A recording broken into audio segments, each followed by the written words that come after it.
السلام علیکم ورحمۃ اللہ وبرکاتہ۔ ایپیسوڈ 13 تک آپ لوگ کو بتایا تھا، اب جو 14واں شروع ہو رہا ہے۔ حضرت مولانا یوسف رحمۃ اللہ علیہ نے پورے ہندوستان میں جماعتوں کا جال بچھا دیا اور پیدل جماعتیں چلیں، پیدل سفر کیا انہوں نے دہلی سے کلکتہ اور کلکتہ سے دہلی اور بمبئی سے دہلی، بمبئی سے کلکتہ، اور اس طرح سے بہت بڑے بڑے ڈسٹینس اور جو ہے اتنے فاصلے پر جماعتیں چلی۔ اللہ جل شانہ کی کھلی ہوئی مدد کو دیکھا۔ اور ایک بزرگ بھی حضرت نظام الدین آئے تھے اور انہوں نے فرمایا تھا، یوسف میں نے پیدل جماعتوں کی برکت سے بین الجماعتوں کے قدموں کے نیچے بڑے سے بڑے فتنے کو دبتے ہوئے دیکھا ہے، اللہ تعالیٰ کے غضب کو اللہ کے رحم سے بدلتے ہوئے دیکھا ہے۔ اس لیے جماعتیں بہت چلی الحمدللہ، اور پیدل چلی، اور اجتماعات بہت سارے ہوئے، ہر شہر میں، ہر علاقے میں، گاؤں گاؤں میں اجتماعات ہوئے، جس کی تفصیل بہت زیادہ ہے۔ اور اجتماع میں ماشاءاللہ، اجتماع کے بارے میں تو ہم لوگ جاتے بھی، کئی اجتماع میں لوگ گئے بھی، انہیں معلوم بھی ہے کس طرح اجتماع ہوتا ہے اور کس طرح اس کی محنت ہوتی ہے، کس طرح وہاں سے جماعتیں نکلتی ہیں۔ تو میں کہیں کہیں جو ہے اس کو بتاؤں گا، کوئی میں اہم بات ہوگی، ورنہ اگر اجتماع کی ڈیٹیل بتانے جائیں تو بہت لمبا وقت چلا جائے گا۔ مولانا یوسف رحمۃ اللہ علیہ نے اب تک ہندوستان کے مختلف علاقے میں اجتماعات میں شرکت فرمائی تھی۔ طویل دوروں کی شرکت میں کوئی سفر ایسا نہیں ہوا کہ مولانا کا دورہ سب سے پہلا دورہ مولانا کا مدراس میں ہوا، اور مدراس یعنی جس کو ہم چنئی کہتے ہیں، تمل ناڈو کہتے ہیں۔ مدراس کے عبدالحمید صاحب 4 رجب 77 ہجری کو ہوائی جہاز سے نظام الدین پہنچے تاکہ مولانا یوسف صاحب کو 4 نفر کے ہوائی جہاز سے مدراس لے جائیں۔ مولانا نے جب سنا کہ ہوائی جہاز سے لے جانا چاہتے ہیں تو ان سے فرمایا کہ میں تو تم لوگوں کو ہوائی جہاز سے پیدل پر لانا چاہتا ہوں اور تم مجھ سے اس کے برعکس توقع رکھتے ہو۔ یہ کہہ کر انکار فرما دیا کہ میں ہوائی جہاز سے نہیں جاؤں گا، میں ریل سے جاؤں گا۔ حالانکہ ہوائی جہاز کے ذریعے سے جانے میں بہت کم وقت لگتا تھا اور ریل کے سفر سے بہت زیادہ وقت لگتا تھا۔ اب ہم خود جانتے ہیں کہ اس زمانے میں 1958 میں وہاں دہلی سے مدراس ریل کے لیے جانا، سفر کرنا کتنا لمبا ہوگا، مگر پھر بھی حضرت کہتے تھے یہ کام مجاہدہ کا ہے۔ اللہ جل شانہ جب دعوت کے کام کرنے والوں کی مجاہدے کو دیکھیں گے، اللہ کے دین کے لیے انہوں نے یہ مجاہدہ کیا، محنت کی ہے، تو اللہ جل شانہ کی صفت ہدایت کو رحم آئے گا، اور اللہ جل شانہ انسانوں کے دلوں کو پلٹیں گے۔ یہ مفہوم بتا رہا ہوں۔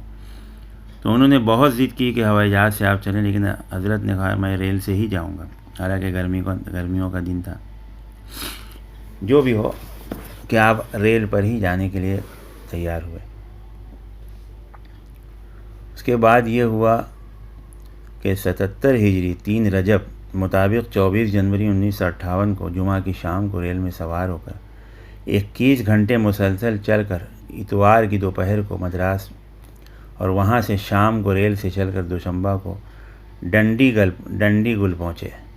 ڈنڈی گل میں سالانہ 100 روزہ بڑا اجتماع تھا جو 28، 29، 30 جنوری کو رکھا گیا تھا۔ اجتماع میں مولانا نے معمول کے مطابق خطاب فرمایا اور مدارس کے مختلف شہروں و علاقوں سے بڑی جماعتیں شریک ہوئیں۔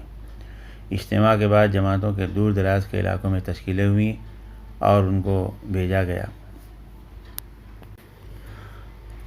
یہ جو رائیونڈ مرکز ہے پاکستان میں پڑوس میں، اس کا کچھ واقعہ ہے کہ حضرت مولانا محمد الیاس صاحب رحمۃ اللہ علیہ نے جو پہلا حج کیا تھا، اس میں مولانا یوسف صاحب رحمۃ اللہ علیہ بھی ہم ساتھ تھے۔ کام سے متعلقین کی ایک بڑی جماعت ساتھ تھی، رائیونڈ سے لاہور ہوتے ہوئے حج کو تشریف لے گئے تھے۔ اس وقت کون جانتا تھا کہ کسی زمانے میں یہی رائیونڈ پورے پاکستان کا مرکز بنے گا، اور اس جگہ اتنے بڑے اجتماعات ہوں گے اور اتنا بڑا مرکز بنے گا کہ پوری دنیا میں یہاں سے جماعتیں روانہ ہوں گی، جن کی مثال قریب میں نہیں مل سکتی۔ مولانا محمد یوسف صاحب رحمۃ اللہ علیہ کے دوروں میں مختلف اوقات میں بڑے اجتماعات یہاں ہوئے، اور آج تک رائیونڈ کا اجتماع ہو رہا ہے۔ مولانا یوسف رحمۃ اللہ علیہ نے اجتماعات کے بعد حجاج میں کام کرنے پر بہت فکر آپ کو پیدا ہوئی۔ یعنی 1964 میں مراد آباد کے تبلیغی احباب نے حج کیا، اور حج کے دوران انہوں نے حجاج کی دینی بے حسی اور بے عملی اور فرائض واجبات تک سے ناواقفیت، مسائل کو نہ جاننا، لا علمی کو شدت سے محسوس کیا۔ انہوں نے واپس آ کر مولانا یوسف رحمۃ اللہ علیہ کو اپنی کارگزاری سنائی، تفصیل سنائی، اور ان عازمین حج میں تبلیغی کام کے متعلق عرض کیا کہ یہ حقیقت اپنی جگہ بڑی افسوسناک ہے کہ حجاج کی ایک بڑی تعداد حج کے مسائل سے ناواقف ہیں، اسی اثنا میں فرائض دین تک سے بے خبر رہتے ہیں، نمازیں تک آسانی سے چھوڑ دیتے ہیں۔ خصوصاً حجاز میں یعنی مکہ مدینہ میں غفلت کوتاہی انتہا کو پہنچ جاتی ہے۔ حجاج میں بھی ذوق شوق کی کیفیات نہیں ہوتی جن کا یہ مبارک سفر مقتضا ہے۔ اس صورتحال کو دیکھ کر ہر درد رکھنے والا انسان کے آنسو بہہ جاتے ہیں۔ اس کے علاوہ ساری دنیا کا یہ مجمع جو لاکھوں کی تعداد میں جمع ہو جاتا ہے، ان میں بڑی بڑی تعداد میں معلموں اور مزدوروں کی محتاج بن کر حج کے ارکان ٹوٹے پھوٹے طریقے سے ادا کر کے اپنے گھر واپس ہو جاتے ہیں، تو حج کا مقصد پورا نہیں ہوتا۔ مولانا کو پہلے ہی سے اس کا شدید احساس تھا اور کئی بار کے متعلق فرما چکے تھے، مگر اب تک اس کی صحیح راہ سامنے نہ آئی تھی۔ اب جب کہ تبلیغی احباب نے خود اپنی آنکھوں سے یہ منظر دیکھے اور اس کا احساس کیا، تو مولانا نے اس کی پرزور دعوت دینی شروع کر دی اور اس کو اصول اور ضوابط بیان کیے، اس کی نزاکت کا احساس دلایا، طریقہ کار سے ہر ایک کو باخبر کیا گیا۔ ایک مکمل ضابطہ بنا کر ہر تبلیغی کارکن کو اس پر آمادہ کیا گیا کہ وہ حجاج میں کام کرے، اور ان سارے مراکز کو خطوط لکھے گئے کہ وہ حاجیوں میں حج کی فضیلت کو سکھائیں، بتائیں کہ حج کیسے کرنا، اس کے مسائل کو بتائیں، اس کے فضائل کو بتائیں۔ مولانا نے حجاج میں کام کرنے کا ایک وسیع اور مفید نظام بنایا۔ ان تمام علاقوں میں جہاں جیسے اسٹیشنوں پر حاجی یہاں ہوتے ہیں، ایئرپورٹوں پر، جنکشن پر، مسافر خانوں میں، اور ان ساحلوں اور بندرگاہوں میں، کیونکہ پانی کے جہاز سے لوگ زیادہ جاتے تھے، ان ساحلوں پر جماعتوں کا گشت جہاں سے حجاج جہاز میں روانہ ہوتے وہاں بھی، اور جہاز پر بھی تعلیم اور گشت کی فکر، اور حاجیوں کے فارغ وقت میں اپنے اوقات گزاریں، اپنے اوقات لگائیں، حج کو سیکھیں۔ مولانا کے بتلائے ہوئے ان طریقوں پر تبلیغی جماعتوں نے اپنے اوقات لگائے اور دوسروں کو بھی احساس دلایا، اس طرف توجہ دلائی۔ چند ہی سال میں عام لوگوں کو عام توجہ ہونے لگی، اور 1950 میں ایک پرانے کارکن نے ہندوستان کے ایک مشہور خانوادہ کے ایک صاحب علم بزرگ سے حجاج کی حالت اور ان کی تبلیغی کام کرنے کی اہمیتوں اور ساحلوں کے حجاز پر کام کرنے کے تاثرات کا ان الفاظ میں کیا۔ اس کام کے لیے حج کے لیے پہلی جماعت مراد آباد دہلی کے کام کرنے والے حضرات تھے، جن میں حاجی فضل عظیم مراد آبادی، حافظ مقبول حسن صاحب دہلوی، جو مولانا الیاس رحمۃ اللہ علیہ کے خاص لوگوں میں تھے، قابل ذکر ہیں، اور ان لوگوں نے حاجیوں میں محنت کے لیے اور سفر پیدل کرتے ہوئے جو ہے حجاج میں یعنی حاجیوں پہ محنت کرتے ہوئے حرم تک جانے کا ارادہ کیا۔ دوسری جماعت مولانا عبید اللہ صاحب مولانا حجاز میں کام کرنے کے لیے مولانا یوسف رحمۃ اللہ علیہ نے ان کو تیار کیا، تو انہوں نے ان کو پھر جو ہے پہلے حرم شریف میں بھیجنے کا ارادہ کیا حاجیوں میں، پھر ان سے تفقد یہ ہوا کہ ان کو کراچی کے ساحل پر 1946 میں حافظ سلطان دہلوی کے ساتھ جماعت کو لے کر گئے، وہاں سے پھر حجاز روانہ ہو گئے، اور مولانا شفیق قریشی صاحب، مولانا نور محمد صاحب میواتی، اور اسی طرح سے عبد الملک مراد آبادی، عبدالعظیم صاحب میرٹھی وغیرہ یہ بزرگ وہاں سے جو ہے روانہ ہوئے، اور جولائی سن 47 میں 66 ہجری کو کراچی سے اولوی جہاز سے ایک تیسری جماعت روانہ ہوئی، اس مولانا سعید احمد خان صاحب رحمۃ اللہ علیہ بھی تھے، اور جہاز پر بھی انہوں نے خوب جم کر کام کیا، گشتیں کیے، تعلیم کیے، لوگوں کو حج کی سکھائے، حج کے مسائل سکھائے۔ پورے سفر میں حجاج میں حج کا ذوق اور شوق بڑھتا رہا۔ کراچی میں تو کام ہو ہی رہا تھا 1946 میں، اور پھر بمبئی کی بندرگاہ پر بھی حجاج میں کام شروع کیا گیا۔ منشی اللہ دتہ صاحب، حاجی شفیق صاحب کو بزرگان دین کو بھیجا گیا بمبئی، اور حجاج میں کام شروع کیا گیا۔ شعبان سے مختلف جماعتیں مقامات پر بھیجی گئیں، اور ذوالقعدہ تک جب کہ آخری جہاز روانہ ہوتا ہے، حجاج منزل میں قیام جو مسافر خانہ وغیرہ ہے وہاں قیام کیا گیا۔ مولانا کو اس سلسلے میں بڑی فکر تھی، وہ حجاج کے اوقات کو کام میں لگانے کی کوشش فرماتے۔ اس سلسلے میں مختلف خطوط بھی ہر طرف روانہ کیے گئے۔ جہاز پر بھی کام میں محنت ہوئی، اور ایک جہاز میں خود حضرت مولانا علی میاں ندوی رحمۃ اللہ علیہ بھی تھے۔ انہوں نے خط میں لکھا کہ ہمارا جہاز ایک متحرک تبلیغی محلہ بنا ہوا ہے، اذانیں ہوتی ہیں، جماعتیں اتنی بڑی ہوتی ہیں کہ اوپر تک، جہاز کے اوپر تک کتب خانے کی جگہ اور اس کے آس پاس کی وسعتیں بھر جاتی ہیں۔ روزانہ مولوی زین العابدین صاحب کی تقریر، کبھی مولانا عبدالملک صاحب کا بیان ہوتا ہے، صبح تعلیم مجلس ہوتی ہے، عصر کے بعد جہاز کے تمام طبقوں میں گشت ہوتا ہے اور فضائل کی کتابیں پڑھی جاتی ہیں۔ اس طرح ہم اس دور ابتدا میں بھی جو ہے اس طرح سے دینی ماحول میں آ گئے ہیں۔ ایک صاحب جو تبلیغی جماعت کے ساتھ سفر کو گئے تھے، وہ کہتے ہیں کہ اللہ کے کرم سے یہ سفر شروع ہوا اور بمبئی میں قیام میں جہاں جہاز میں جدہ میں مسلسل کام نظام چلتا رہا، جہاز بمبئی سے جدہ تک گیا اور وہاں اور تعلیمیں ہوتی رہیں، ڈیک کلاس 5 جگہ نماز جماعت کے ساتھ ہوتی رہیں پورے جہاز میں، اور جو ہے محنت ہوتی رہیں، عورتوں کا بھی اجتماع جہاز میں ہوتا رہا اور تقریریں بھی ہوئیں۔ اسی طرح سے مکہ میں دعوت کی محنت ہوئی، مدینہ میں محنت ہوئی، گشت رہا، رباطوں میں محنت ہوئی، مختلف محلوں میں وہاں پہ گشت ہوا اور محنتیں ہوئیں۔ مدینہ منورہ میں جماعتیں کہیں اور وہاں پہ جو ہے حالات بتائے۔ ایک خط جو ہے جماعت کا تھا کہ پہلی مرتبہ اس بار باہر جانا ہوا مدینہ منورہ میں، مولانا علی میاں ندوی رحمۃ اللہ علیہ خط لکھتے ہیں وہاں یوسف رحمۃ اللہ علیہ کو کہ اطراف باغات عیون بکثرت ہیں، اور مگر گرمیوں میں جب کھجور پکتے ہیں تو کثرت سے بدو قبائل باغات کے پاس آ جاتے ہیں، خیمے ڈال کر فصل کے اختتام تک رہتے ہیں۔ یہ ہمارا جانا مدینہ طیبہ کے بالکل شمال رخ پر 7-8 میل کے فاصلے تک ہوا۔ زہرا، مقبولہ، اشنابلیہ اور مزنہ مقامات کے نام ہیں۔ بدوی خیام میں، بساتین میں گشت اور ان مسجدوں میں اجتماعات ہوئے، عربی خصائل، ترغیب، اکرام سادگی کے مناظر دیکھنے میں آئے، لیکن کچھ باتوں کو دیکھ کر بہت افسوس ہوا۔ مردوں کو بغیر نماز کے دفن کر دیتے ہیں بدو، اس لیے نماز پڑھانے والا کوئی نہیں تھا۔ سورہ فاتحہ میں غلطیاں عام ہیں، بعض عبارتوں کو جوڑ کر الحاق کر لیتے ہیں، بعض آیات کے عربی ترجمے بے تکلف قرآن کی طرح پڑھ دیتے ہیں۔ اس کی ضرورت معلوم ہوئی، ان کی واپسی پر ان کے منازل میں معلمین مبلغین کچھ عرصے قیام کریں، یعنی کچھ علماء کو بھیجا جائے۔ چلتا پھرتا کام کوئی اثر نہیں چھوڑا تاکہ حج کے بعد ہمارے ساتھی اس پر غور کریں، یعنی ہم جماعت میں تھے، چلتے ہوئے تھے، اگر وہاں کوئی علماء کو بھیجیں تو وہ ان کو سکھاتے رہیں جب تک وہ لوگ گاؤں کے وہاں آتے ہیں۔ جو لوگ اس جماعت میں گئے تھے انہوں نے کھلی آنکھوں سے افسوسناک منظر دیکھے اور اس کا عہد کیا کہ وہ دعوت کا کام برابر کرتے رہیں گے۔ حضرت مولانا عبید اللہ صاحب بلیاوی نے حرم شریف کے اساتذہ سے تعلق پیدا کیا، ان کی خدمت میں جاتے اور اس طرح استفادہ کرتے، اس طرح دونوں مقامات میں دعوت کے کام کی راہیں کھل گئیں۔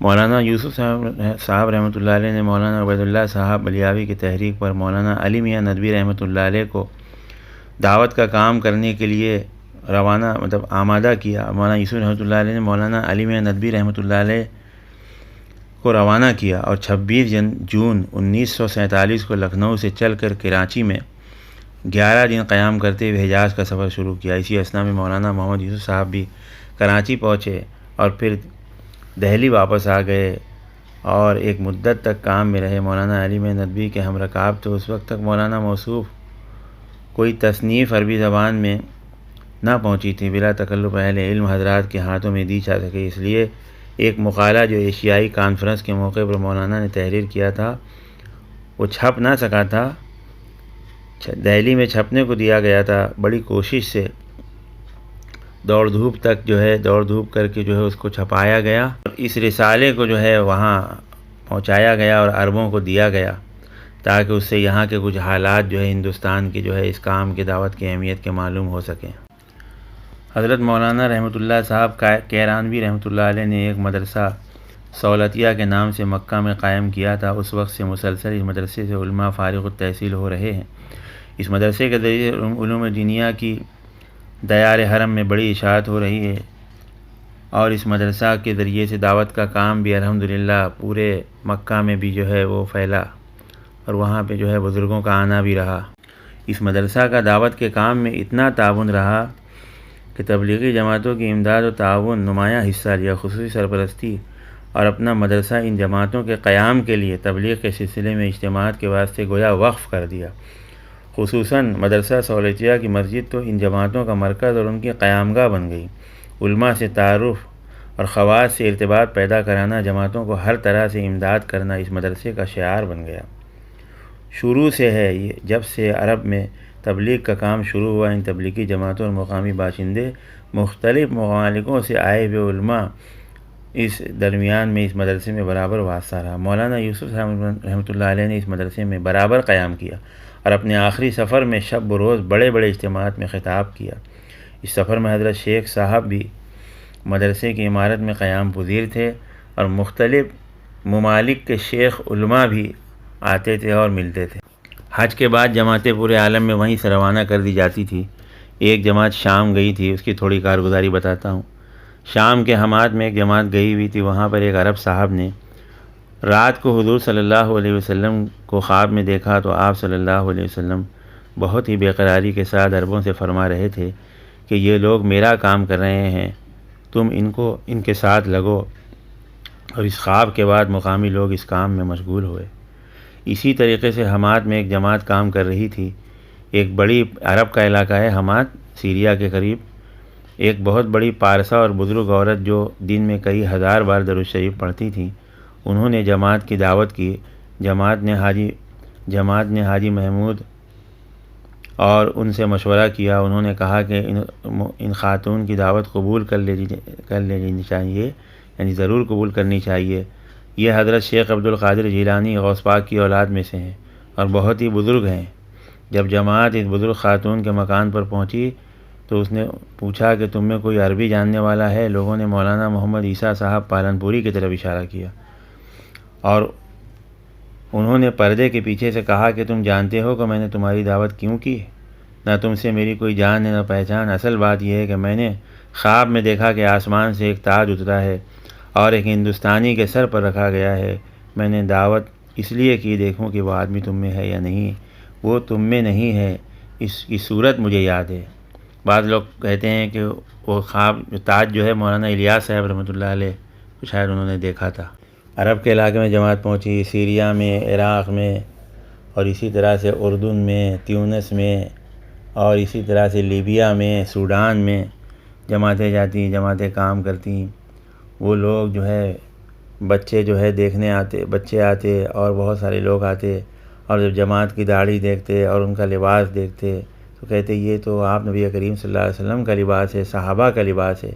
بڑے بڑے علماء، بڑے بڑے پروفیسر، بڑے بڑے یونیورسٹی کے پڑھانے والے جماعت کے سیدھے سیدھے بیان کو آ کے ریکارڈنگ کرنا چاہتے اور اس کو لکھتے اور اجازت مانگتے کہ آپ کا فوٹو ہم اخبار میں چھاپ دیں، ہم اپنے ٹی وی پر آپ کو دکھا دیں، لیکن یہ لوگ منع کرتے اور بتاتے، جماعت بتاتی کہ دیکھو دوائی کا فوٹو لے کر یا دوا کو جو ہے اس کا فوٹو دکھا کر یا اس کو ٹی وی پر دکھا کر یا ریڈیو میں اس کا نام لے کر جو ہے اس سے کام نہیں بنے گا، بلکہ اس کو کھانا ہوگا۔ اس کام میں لگو، اس کام میں لگو، اور جب اس کام میں جڑو گے، ہمارے ساتھ وقت لگاؤ گے تو اللہ جل شانہ ایمان کو، یقین کو بنائے گا۔ ہر جگہ استقبال ہوتا، اللہ کی کھلی مددیں ہوتی۔ پولیس آتی اور غصے میں آتی اور ان سے سوالات پوچھتے، لیکن جب ساتھی اللہ کی طرف متوجہ ہو جاتے تو اللہ کی کھلی غیبی مددیں نظر آتی اور ہر جگہ جماعت کو جو ہے اللہ جل شانہ آسانی کر دیتے۔ پورے عرب کے علاقے میں، افریقہ تک جو ہے دعوت کا کام شروع ہوا اور جگہ جگہ جماعتیں روانہ ہوئیں۔ بہت ساری کارگزاریاں ہیں، بڑی مختصر کہیں کہیں سے بتا رہا ہوں۔ ایک جماعت کی کارگزاری ہے شاید عراق سے، ایک جگہ پیر نجم الدین صاحب آنے والے ہیں اور ان سے ملاقات ہوئی، ان سے ملاقات ہوئی، ان کو بہت خوشی ہوئی، دعائیں دی۔ حضرت جیلانی رحمۃ اللہ علیہ کی اولاد میں سے ہیں اور ہند بھی تشریف آوری ہوتی رہتی ہے۔ حضرت امام ابو حنیفہ رحمۃ اللہ علیہ کی مسجد کے امام صاحب شیخ عبدالقادر مدثر اللہ سے ملاقات ہوئی۔ ولی صفات آدمی ہیں، متواضع ہیں، بزرگ ہیں، بااثر ہیں، ہندوستان آنے کی تمنا کرتے ہیں، بہت ہی ذکی، فہیم، حاضر دماغ، متقی بزرگ ہیں۔ چاروں طرف مغربیت اور بے دینی ماحول کے باوجود دین پر جمے ہیں اور جمانے والوں میں سے ہیں۔ انہوں نے فرمایا مجھے 40 سال پہلے ایک بہت بڑے بزرگ نے حالت کشف میں بشارت دی ہے کہ ہندوستان جاؤ۔ جب پوچھا کہ ہندوستان بہت بڑا ہے، کہاں جاؤں، تو فرمایا دہلی جاؤ۔ حالانکہ وہ بزرگ کسی شہر سے واقف نہ تھے، بہت ہی بے قراری سے تاکید کی کہ جاؤ، جب سے مجھے تمنا ہے کہ میں وہاں جاؤں، اللہ کرے ایک مرتبہ جانا ہو جائے۔ اس کے بعد ان کے سامنے دین کی موجودہ محنت کو جب بتایا گیا کہ اس طرح دہلی میں جماعت کا کام شروع ہوا ہے، پوری دنیا میں ہو رہا ہے، انہیں بڑا تعجب ہوا کہ دہلی کی بشارت ملی اور وہیں کے لوگ آ گئے اور وہیں سے اللہ نے دعوت کا کام شروع کر دیا۔ حضرموت ایک علاقہ ہے اردن وغیرہ کے قریب، وہاں پہ جب جماعت ایک گئی، ایک بزرگ وہاں ملے جو متوکل علی اللہ ہیں، ہفتے میں ایک بار گھر سے نکلتے ہیں۔ ان کے پاس حاضری ہوئی، نہایت خوش ہوئے، بڑی ایمان افروز باتیں کی۔ صاحب کشف مشہور ہے، فرمانے لگے تم ظاہری آنکھوں سے موجودہ حالات دیکھتے ہو، میں دیکھتا ہوں اور سچ کہتا ہوں اگر یہ کام اخلاص کے ساتھ ہوتا رہا تو انشاءاللہ آئندہ تمام فتنوں کا سدباب ہے، یعنی تمام فتنوں کو روک دے گا۔ لیکن اگر اصولوں اور اخلاص کے ساتھ نہ ہوا تب بہت سی خرابیوں کا اندیشہ ہے، اور بار بار اسے دہراتے کہ اگر اصولوں کے ساتھ نہ ہوا تو بہت سی خرابیوں کا اندیشہ ہے۔ فرمایا کہ یہ صحابہ کا طرز تھا، تمہاری شکلیں، تمہارے لباس خود عربوں کے لیے بہت بڑی دعوت ہے۔ اللہ رب العزت بزرگوں کے حسن ظن کو قائم رکھے۔ حضرت مولانا یوسف رحمۃ اللہ علیہ کتنا مجاہدہ ان کو پیش آتا تھا، لیکن دعوت کے لیے سب برداشت کرتے تھے۔ بھوپال میں اجتماع تھا ان دنوں میں، حضرت مولانا مرحوم حضرت مولانا یوسف رحمۃ اللہ علیہ کی ران میں ایک بہت بڑا زخم تھا، جس کا حال یہ تھا کہ حرکت کرنے اور زور سے تقریر کرنے سے اس میں خون جاری ہو جاتا تھا۔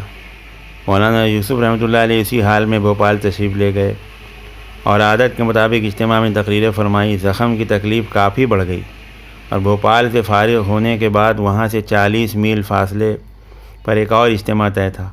مولانا وہاں بھی تشریف لے گئے، لیکن طے یہ ہوا کہ یہاں مولانا تقریر نہیں فرمائیں گے بلکہ ساتھی تقریر فرمائیں گے۔ مگر ساتھی کی تقریر جب ہوئی اور مولانا کو احساس ہوا کہ دعوت قوت کے ساتھ نہیں دی گئی تو اپنے اندرونی جذبے سے مغلوب ہو کر خود بے چین ہو گئے اور تقریر کے لیے اصرار کیا۔ حالت یہ تھی کہ بیٹھنے کے لائق نہیں تھے، چنانچہ ایک ٹیبل پر حضرت کو لٹا دیا گیا اور مائک دیا گیا اجتماع میں، اور حضرت جب بولتے تھے جوش سے بولتے تھے۔ یہ حالت ہوئی کہ جسم سے خون جاری ہونے لگا اور روئی کا کپڑا لوگ رکھتے اور ہٹاتے اور روئی تر ہو جاتی خون سے، دوسرا کپڑا لگایا جاتا، ہٹایا جاتا، کپڑے خون سے بھر جاتے۔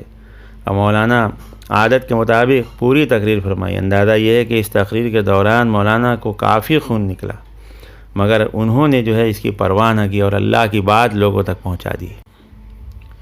برسات کا موسم تھا، ایک اجتماع تھا اور ایسی زور کی آندھی اور بارش ہوئی، ہوا کا زور آیا کہ جھونکے سے سارا کے سارا شامیانہ بھی اکھڑ گیا اور مولانا یوسف صاحب کی تقریر ہونے والی تھی۔ مجمع سننے کے لیے بےتاب تھا، اب شامیانہ اکھڑ چکا تھا، اب لوگ پریشان تھے، لوگوں کا ٹکنا رہنا مشکل معلوم ہو رہا تھا۔ اب حضرت مولانا یوسف رحمۃ اللہ علیہ آ گئے اور لوگ بھی کھڑے ہو گئے اور طوفان کی طرح بارش ہونے لگی، اور مولانا یوسف رحمۃ اللہ علیہ نے بیان کرنا شروع کیا، اور بیان شروع کیا تو لوگوں کو کہا کاغذ کے نہیں ہو جو گل جاؤ گے اور مٹی کے نہیں ہو جو پگھل جاؤ گے، سب لوگ جم جاؤ۔ مولانا انعام الحسن صاحب رحمۃ اللہ علیہ چھتری لے کر آئے تو مولانا یوسف رحمۃ اللہ علیہ نے چھتری کو بھی ہٹایا اور روک دیا اور اسی طرح بھیگتے رہے اور بیان کرتے رہے۔ گھنٹوں بیان ہوا، لوگوں کے پاؤں سے لوگ کھڑے ہو کر بیان سنتے رہے۔ اجتماع میں لوگوں کے پاؤں سے قریب سے پانی تو تیزی سے بہہ رہا تھا اور مولانا یوسف رحمۃ اللہ علیہ بھیگ کر بیان کر رہے تھے، اور اس میں یہ بھی فرماتے تھے کہ لوگ کھیتوں میں بھیگ کر اپنے ہل چلاتے رہتے ہیں، تاجر تجارت میں اپنے اپنے کاموں میں لگے رہتے ہیں اور بھیگ کر بھی اس کو کرتے ہیں۔ میں بھیگ رہا ہوں، آج کا میرا بھیگنا کل قیامت میں کام دے گا۔ لوگ وہ حضرت کی باتوں کو سنتے رہے۔ بیان اتنے درد کے ساتھ کیا کہ لوگ دہاڑے مار کر رونے لگے۔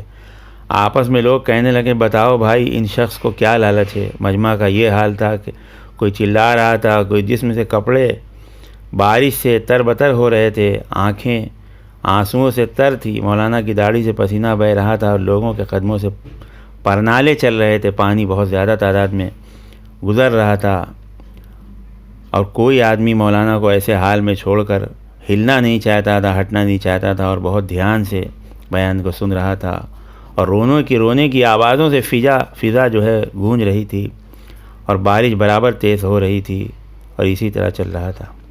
ایک موقع کا دوسرے موقع کا واقعہ ہے، گرمی کا موسم تھا، میوات کا گاؤں اجتماع تھا، دھوپ بہت تیز تھی، میوات کی دھوپ مقامات سے زیادہ تیز ہوتی ہے، مولانا کا لوگ شدت سے انتظار کر رہے تھے۔ دوپہر کے وقت مولانا 12 بجے کا وقت تھا، عیدگاہ میں مجمع اکٹھا ہو گیا، مولانا کی تقریر شروع ہوئی، موسم تیزی اور دھوپ کی سختی کی وجہ سے پسینہ پانی کی طرح بہہ رہا تھا۔ مجمع دیکھ کر عیدگاہی میں آپ نے تقریر شروع کر دی۔ مولانا کے ایک رفیق خاص چھتری لائے، دھوپ سے بچنے کے لیے مولانا کو لگایا، مولانا نے چھتری ہٹا دی، فرمایا بیٹھ کر بات سنو، قیامت کی دھوپ اس دھوپ سے کہیں زیادہ سخت ہوگی۔ ایک مرتبہ باغپت میرٹھ کے علاقے میں جاتے ہوئے کار خراب ہو گئی، خود مولانا نے اتر کر اس کو ڈھکیلا اور اسٹارٹ ہو گئی، لیکن بڑوں تک جا کر پھر بگڑ گئی۔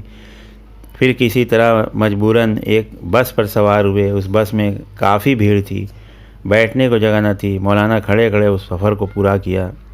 بس اڈے پر اترے تو معلوم ہوا اجتماع گاہ تقریباً یہاں سے 4 یا 5 میل کے فاصلے پر ہے۔ اجتماع یعنی سمجھو 6-7 کلومیٹر ہو گئی۔ اب